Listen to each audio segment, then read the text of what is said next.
Welcome to Betting Weekly WTA, the women's tennis betting podcast brought to you in association with Bet Rivers. And a quick reminder before we get started, please like and subscribe to us on YouTube and your favourite podcast provider. Tell us what you think in the comments and follow us on social media. The handle is @BecauseWeWin. I'm Rory Jiwani, with me NIgel Seeley, to look forward to the start of the clay court season. Both events in the Americas, the 500 on the green clay of Charleston and a 250 in the Colombian capital, Bogota. I suppose less said about Miami, the better from our perspective. I mean, I don't think anyone would have predicted Alex Ayala of the Philippines going all the way to the semi-finals, beating Madison Keys and Iga Swiatek. Aryna Sabalenka, she won Miami for the first time to strengthen her grip on the world #1 ranking. Mira Andreeva went out to Amanda Anisimova, who then fell to Emma Raducanu, who then fell to eventual runner-up Jessica Pegula. Nigel, what can we take, if anything, from the last week or so in Florida? Good afternoon to you, Rory. I mean, I was there, obviously, for a lot of the tournament. I was watching the game Andreeva played Anisimova. I didn't think Andreeva was fit. She had the physio on after the second game, and I thought, hang on a minute, she's not fit here. And I managed to capitalise on that and made a bit of money in play, which was pretty good. But I think the take of it is Sabalenka is clearly the best player in the world. Whether she can bring that form now into the clay season, which is her off season, and the other thing to take in is that we've got a new star on the show, a new star on the women's game in Elia. But I think the form of Iga Swiatek is a big worry for anybody who is looking at her to win the French Open, where she's a heavy minus money favourite, and to look at her in this clay court season, where a lot of heavy odds on minus money bettors will be looking at her in her matches, as well as her to win the tournaments. But she starts some of these tournaments as minus money just to win the tournament in these conditions. But all is not well there, and I know I'm not taking anything away from the young kid who put in an unbelievable performance, but that was a very below par performance from Iga Swiatek. So a real concern for Swiatek fans and bettors. And Sabalenka, can she do what she has? Can she produce her form? She's clearly #1 in the world at the moment. Can she produce that form in the season where she struggles? It was quick in Miami. She was the person who you would have thought on paper had the best chance of winning it. She's never usually done well in the tournament, but she looked like the winner from an early stage, didn't she? I think she played the best in the tournament. She was a deserved winner, but whether she can do that in these slow clay court conditions in the build up to the French Open is interesting to see. So big concerns for Iga Swiatek bettors, and I bet Rivers have got her like minus 165, I think, to win the French Open. On that form, you wouldn't be betting that. Yeah, she's minus 134 for the French. Right, so I think she has moved drifted a bit. Yeah, Sabalenka's $3. I'm not sure that's a price I'd be very interested in. Andreeva's $7, Goff $11, and it's $17 bar those. So, I mean, we were talking about the big four for a while. You could probably say it's a big five now with Andreeva, or you might even think that Rybakina has dropped out of that sort of echelon. But the clay will be interesting. I think you're right about Swiatek. All doesn't seem to be well there. She hasn't won a tournament all season, if memory serves. But this is usually the time of year, we know she's very good on clay, but she's not playing that well, is she? No, she's not playing well. I don't think people are scared of her anymore. I think she had that aura about her, but I don't think she has that aura about her. And if she doesn't get off to that fast start and blows people away, she's struggling for something else in her game. She's quick starting. I mean, it's just the second set against Elia was just. I've never seen Swiatek play that bad. I know this kid she deserved to win on the day, but she had every opportunity that Iga Swiatek gave her every opportunity to produce that win. And the highlight started from the Australian Open, I think, against Madison Keys, and then it's continued on and on. And she's been in tournament positions where she should have won and just hasn't gone through with it. And just a very alarming time for Iga Swiatek. And it's going to make it very, very interesting for the betting in the French Open when you have a minus money favourite who is struggling for some form. But she could go on a run. She could go on a run, come to the clay, could change her fortunes around. She will be favourites in all the tournaments she plays, but she's not playing this week. And so we have to look elsewhere for the value. That's right. Let's look forward to the bigger of this week's two tournaments. As you mentioned, no Swiatek, none of that big 4 or 5 if we're adding Andreeva.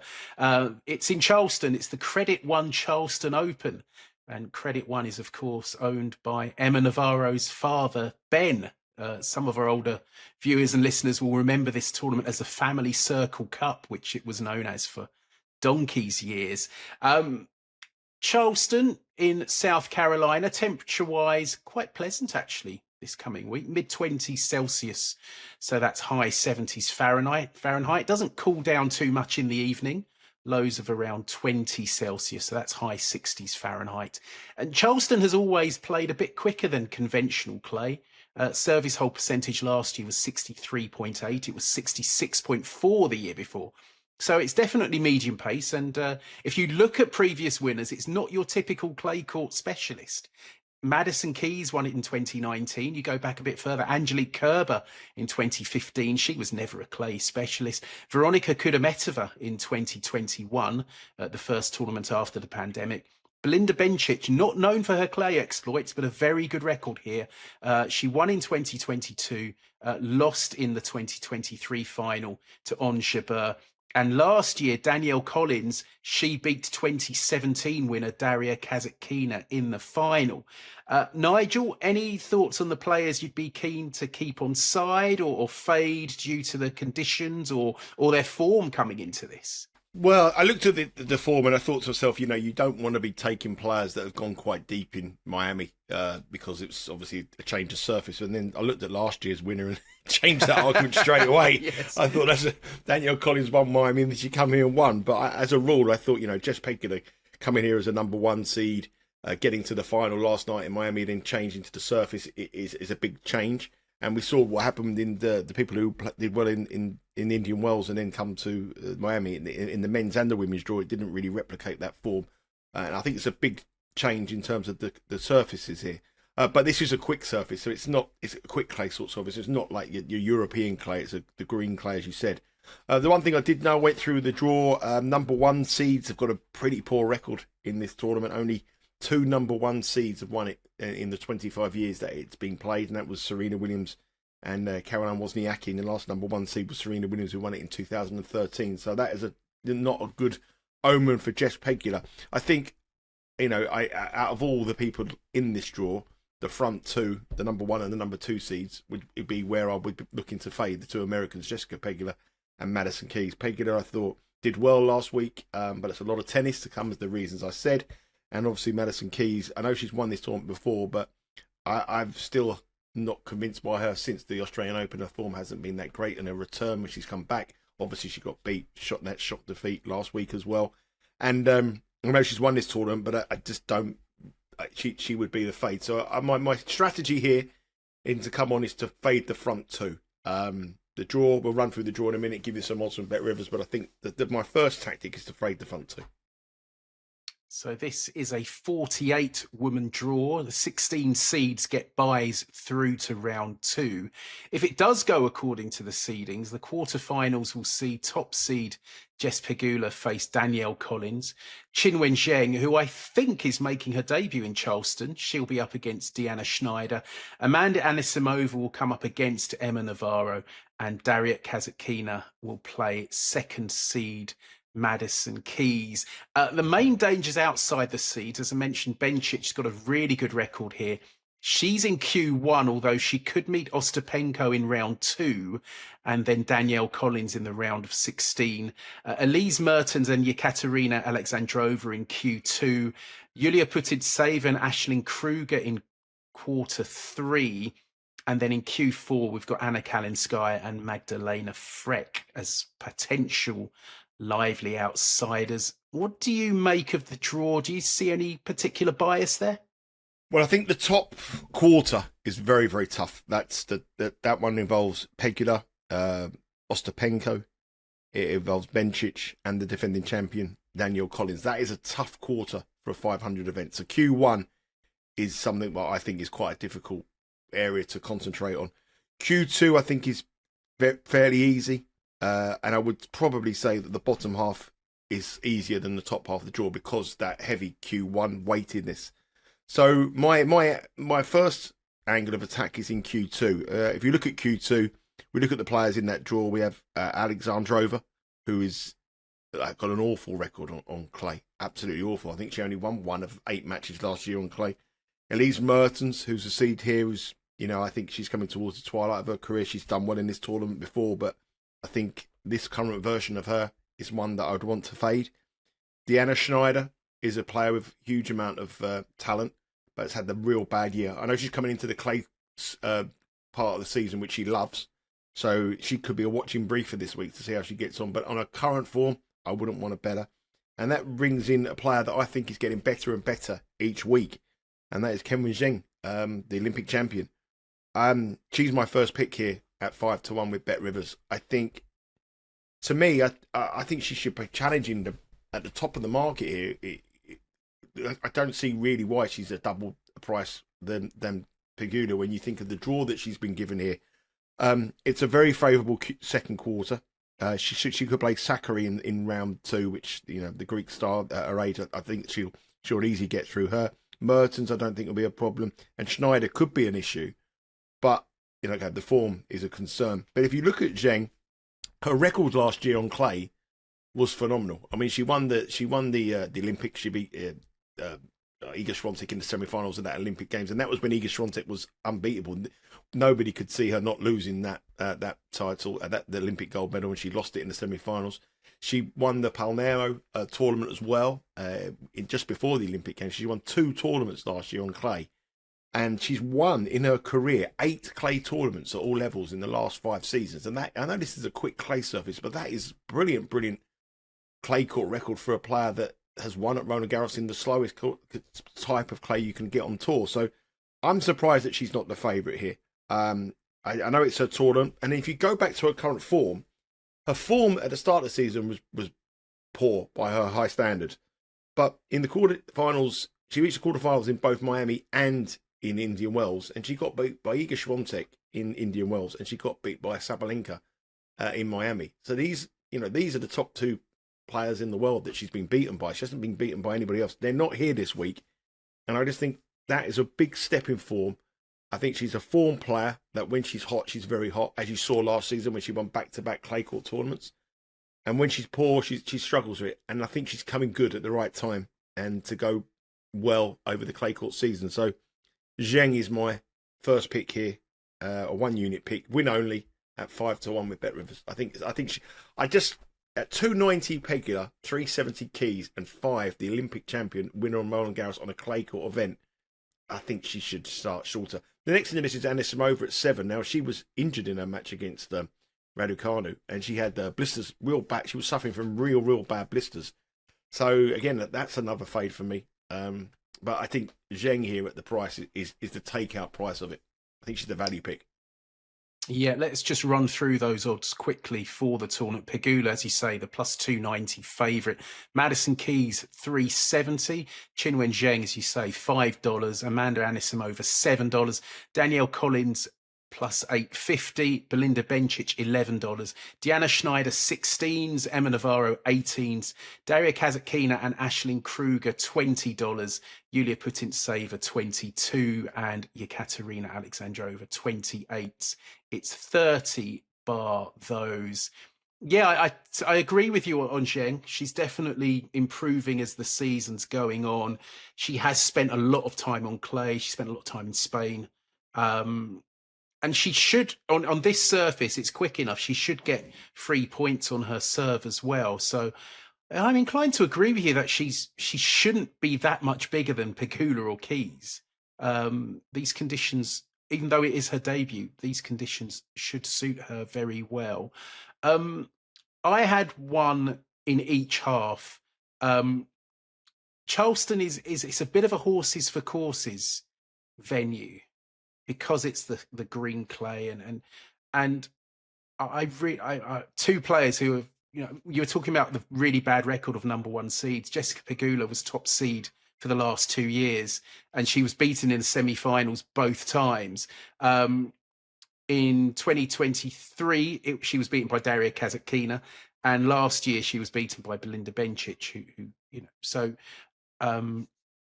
it's sorry, I beg your pardon. It's the year before she was beating my Bencic. The year before that, last year she was beating my Kasatkina. And those two players just have outstanding records here. I mean, Bencic shoots quarterfinals in 2019, round 2 in 2021. So that was a bit of a blip. Winner in 2022, runner-up in 2023. Obviously, she missed last year, having a baby break. Kasatkina, quarterfinals in 2016, winner in 2017, quarterfinalist in 2018, didn't play for a few years, semi-finals in 2023, runner-up last year. I mean, that's an incredible record for one tournament. And funnily enough, when I was looking up the form for the players this weekend and looked up Daria Kasatkina and saw an Australian flag by her name, which made me wonder. Did a bit of looking into it. She announced this weekend that her application for permanent residency in Australia has been accepted. So she's going to be representing Australia from now on. And she's got such a good record here. She beat Keys in the 2023 quarterfinals when they last met here. They're on a collision course. I think they're due to meet in the quarterfinals, if memory serves. Yeah, they are. So, that's a positive. And I kind of think, you're looking for things, maybe an edge. That change of allegiance might well have a real positive effect on her. We know she's LGBTQ. She's been very outspoken on that. She's outspoken about the war in Ukraine. Her changing allegiance might just be a real weight off her shoulders. Her form's not been that bad. I mean, she did lose to Hailey Baptiste in Miami, but Baptiste is very useful in fast conditions. Big serve, good volleyer. I really like Kasatkina for this. I think $20 is too big a price. She was my pick tip as well, Roy, in the bottom half of the draw. So I've gone with Zheng in the top half of the draw and Kasatkina in the bottom half of the draw. I thought 20-1 was a big price as well. So all the reasons you said there. I mean, brilliant record here, final, semi-final. She's done exceptionally well. She's a former semi-finalist of the French Open. She's a semi-finalist of the Italian Open. She's got clay pedigree all the way through her. This is, again, a surface you like. It's slower than the hard courts where she's probably not so good. So I think her form, you can overlook it. That I think it was a disappointing performance against Miami, but she probably had all this on her mind, thinking about this moving across to be Australia. It could be a deterrent for her. Now it's a sort of off her back. You may see her perform, but I thought 20-1 with her record, exactly like you did. I thought that was a big price. When you compare 20-1 Kasatkina to plus 370 Madison Keys on a clay court, it doesn't make much sense to me. So Kasatkina was my each way player as well. Okay. I thought in the top half, I do like Bencic a bit. She's a player I can never get right, so I'm not holding out too much hope. But it is tough, her quarter, as you say. But as you say, she's just got a really good record here, and I think I was surprised she was $11. I thought she'd be a little shorter, and the same for Kasatkina. So I like them both. So what's the strategy? Zheng, you're going... The other one I wanted to give a little bit of a favourable mention to, but Bet Rivers are very, very short. I thought putting it safer was a decent price as well, but I know that Bet Rivers are 22-1. They're being very cautious. But I did see almost double that, because Anisimova has got this injury worry. Navarro in Q3, I don't think she'll ever recover for a long time after that Raducanu match. Well, I certainly won't recover. I know she got the pressure of her father's tournament here, which comes with a little bit of extra pressure. But that performance against Emma Raducanu, how she never won that match, I still have nightmares about it now, a week after it. But I think those two Americans in that Q3 are worth fading. Aisling Kruger I can't have on this surface, and putting it saver is a little pocket rocket. She's a decent clay court player here, and she's beat Kasatkina, I think, in this tournament. I think she beat Kasatkina in this tournament. I know she's beaten her in one of the last times they played. So I've got an interesting one in putting it saver, but at the price that Bet Rivers are offering, I think it's about the right price, and I put it 20. I want a little bit more money in that, but I thought I'd give it a little bit of shout out. So Kasatkina for me each way, half a point. Zheng a 1 point win. And just to keep an eye out on putting their saver, I think, in what is a Q3 could open up for her. Okay, so we'll make Kasatkina a 1 point each way bet, because I'm very keen on her. And I'll go half a point each way Bencic in the top half. I mean, it's interesting because, it's a wide open tournament. Bet Rivers have taken a view about the top two to be quite short. He actually, I'd go so far, the top four are quite short compared to everyone else, but they are the biggest price around about Bencic and the biggest price around about Kasatkina, which kind of said I thought Bencic would be single figures, so I'm happy to. Their strategy seems to be the totally opposite of mine. They want to keep the favourites on, and I want to take the favourites. I want to take the top two in the market on. I think they're very, very short. And you also got to remember as well that Bet Rivers are American sportsbook, so these two at the top of the markets probably do share a lot of the handle. So that's probably one of the reasons why they are the price they are, because they know they're going to see money for them. But at the prices, they don't interest me at all at those kind of prices. Definitely take them on at those odds. So there we have it. That is Charleston. We're moving on to the 250 in Bogota. And this is quite a different tournament in many ways. Obviously, the quality isn't as good. It's a 32-player draw. But last year, these courts played the slowest bar none on the WTA Tour. The service percentage hold was 55.7, so that's really slow. One player I'm really surprised to see here is Alicia Parks. She's seeded 3. I thought Charleston would be much more up her street because it's slow, proper slow clay this. And the weather forecast isn't great either. We've got quite a lot of rain forecast and the temperatures aren't getting above 20 Celsius. So we're not going to see 70 Fahrenheit all week. Previous winners, again, I was saying about Charleston, horses for courses. This one definitely is too. Camila Osorio beat Marie Bauskova in last year's final.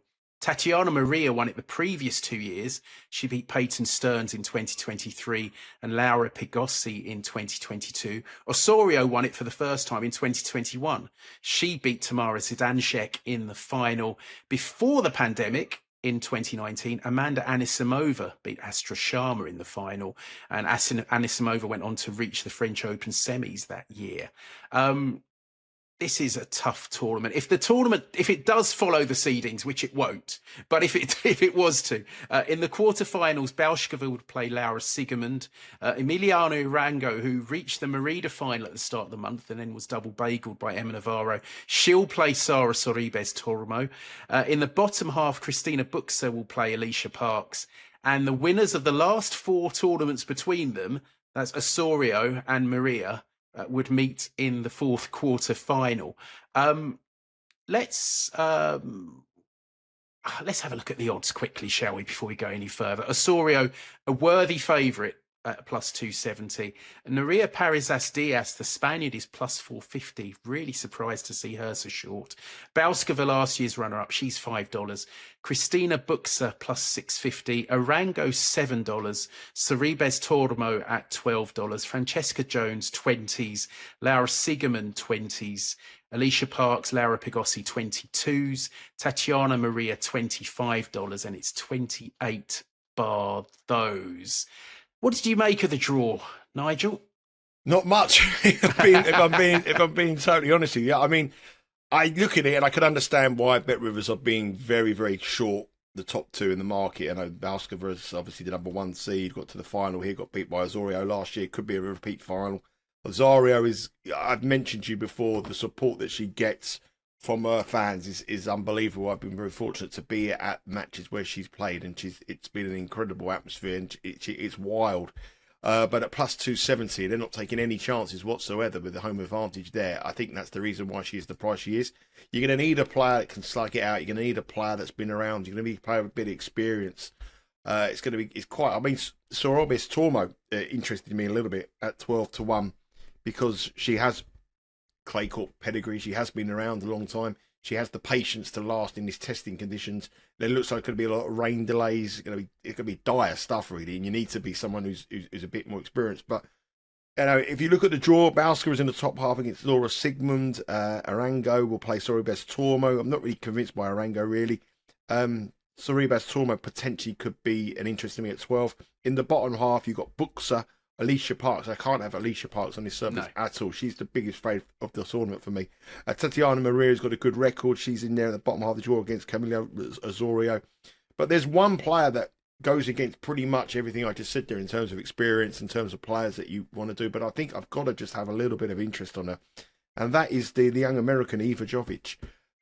I think that she's a big price here at 66 to 1. I tell you the reason I think she's a big price. I think she's a great trading price because I believe she'll beat Alicia Parks in round 1. I'm not quite certain that Buxa will get through. You've got a lot of qualifiers in that, Jones. You've got in that draw, section of draw Q3, and you've also got Francesca Jones in that, the British girl in there as well. And suddenly that can open up, and suddenly you could be into the semi-finals at a very, very big price because there's nobody to beat in Q3. What if you beat the number 3 seed Alicia Parks, she's favourite to beat Alicia Parks here, by the way. She's 66 to 1 to win the tournament with Bet Rivers, and Alicia Parks is 22 to 1 to win the tournament, and yet Jovic is the favourite to win this. The other thing I like about this is that Jovic burst onto the scene by winning her first round match at the Australian Open this year. And who did she beat in round 1? She beat Perez Diaz, and she's the number 2 second favourite here at plus 450. And I know it's on a different surface. I know it's on clay and a slow clay court, but she's beaten the second tournament second favourite. She's a young girl who's won a couple of junior championships. She won the Wimbledon semi-finals of semi-finals of the US Open. She's burst onto the scene this year at the age of 17. We've seen 17-year-olds come in and do wonders on the men's and the women's draw. If you're old enough, you're good enough. And I quite like what I see from this girl. I am slightly concerned about the conditions, but she has won on clay courts before. She's a little bit of an unknown, but in a tournament, there isn't going to take much winning when you break down all those players and those numbers.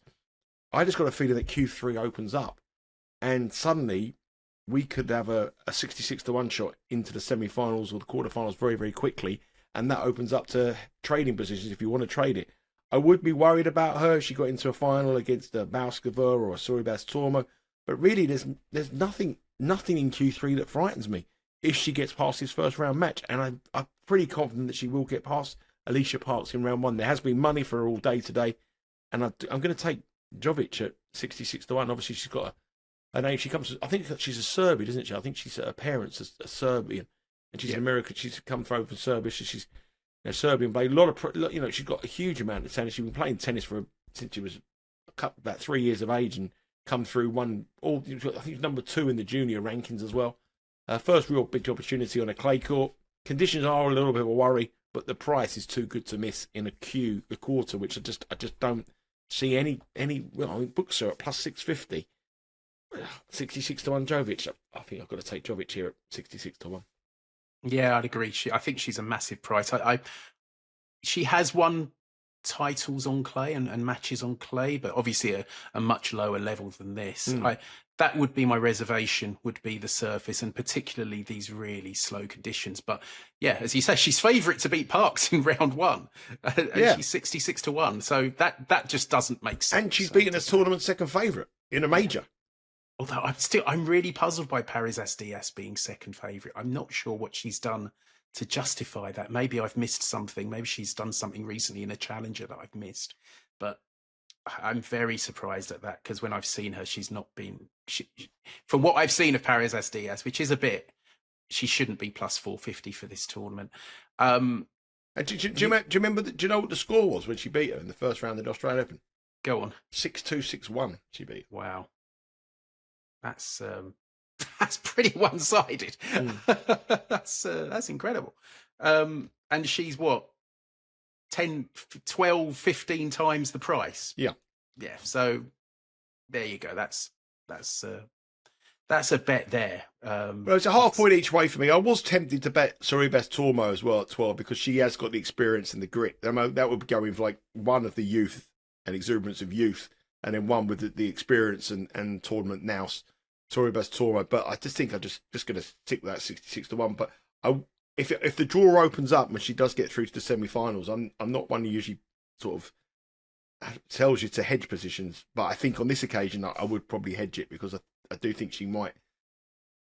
The reason for this play is because I just do believe that section of the draw opens up, and then if she got to the semi-finals or final against a more established clay quarter, especially Osorio, if she played Osorio in the semi-finals, I want to be with the Colombian there rather than staying with our younger American. So yeah, I would probably look to hedge, but I do believe if she beats Parks, which I fancy her to do, that draw will open right up.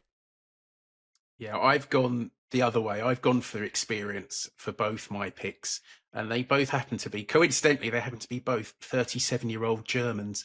In the top half, Laura Siegemund at $20. She's better known for her doubles play these days. But interestingly, and I thought, especially with the weather forecast, I thought this was interesting. She's not playing doubles this week. She's just playing singles. So I think that's a sign in itself. You know, you wouldn't be going all the way to Bogota just for a trip. I think she's there to win. And last year she didn't do badly last year. She got to, I think it was the quarterfinals. She actually beat Francesca Jones, and then she lost a very tight quarterfinal to Marie Bauskova, 7-5 in the third. And clay is her surface. I mean, later last year, she beat Osorio in very similar conditions in Rabat. Both her titles on the WTA Tour, okay, you have to go back quite some time, 2016, 2017, both of them were on clay. She won Stuttgart in 2017, reached the final the year before. I just think $20 is too big. The other two on my list in the top half were Arango and Sorribes Tormo, who would meet in the quarterfinals. I mean, Sorribes Tormo has bumped into players who have, I think, gone on to win it in the last 2 or 3 years when she's played. So she is interesting. In the bottom half, I think Tatiana Maria is too big at $25, two-time winner. She actually you could get a repeat of last year's quarterfinal against Osorio. Osorio won that quarterfinal 6-3 in the third. And I think even, especially with the conditions as well, I think she'll go well, because might be even slower than normal because it's cool. She uses the slice, backhand slice. Sometimes she'll play the forehand slice. It's not pretty to watch. This tournament as a whole won't be that pretty to watch because it is so slow. Winners are going to be at a premium. It's just going to be who can keep getting the ball back and not making errors. And Maria is great at drawing errors from her opponents in this surface. She's got a good serve as well. She can get the odd cheap point on her serve. But she's going to use the slice a lot, and especially with how slow it is, the ball just dies. It's really hard to play against her. $25, I thought was a fair price. I can't see too many obstacles for her before Osorio. And Osorio's in good form. I mean, it would not surprise me in the slightest were Osorio to win this tournament again. She's been playing well. She obviously loves this tournament. She's got the home support, but I think it's worth looking for an alternative just in case she doesn't get it done. And Maria could beat her. You know, Maria could beat her on this surface. So that was the way I was thinking for this tournament. Siegemund in the top and Maria in the bottom.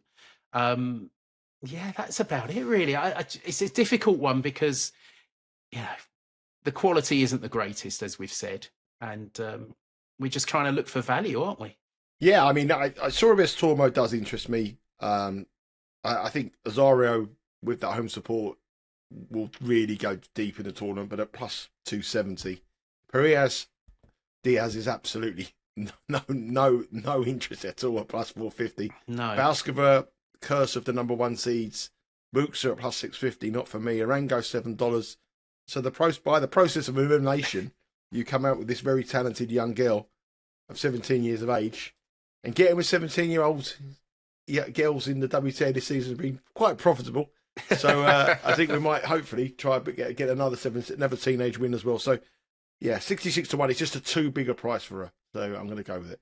So we'll have half a point on Jovic from you, and I'm going to have half a point each way on Laura Siegemund and half a point each way on Tatiana Maria in Bogota. That's it for WTA Betting Weekly for this week. As I said, make sure you interact with us on YouTube and everywhere else. Tell us what you think and who you think is going to win the two tournaments this week in Charleston and Bogota.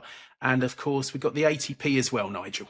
Yeah, myself and Sean are back on Betting Weekly Game Bet Match. 3 tournaments this week, and Sean is over in Marrakesh.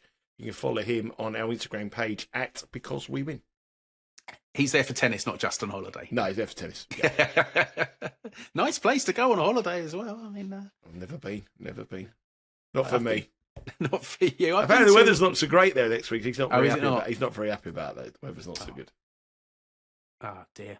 Oh well, Sean won't be happy, but we've got football as well. We've got Premier League midweek as well. We've got the live show, of course. Yeah, Premier League back midweek, Monday Premier League show, and Betting Weekly live every day at 11 o'clock Eastern time. Now the clocks have gone forward, which is 4 p.m. in the UK as well. So lots of stuff coming well, and obviously we've got the Champions League coming up with some real mouth-watering quarterfinals to come next week as well, and the Monte Carlo Open tennis. It's all happening.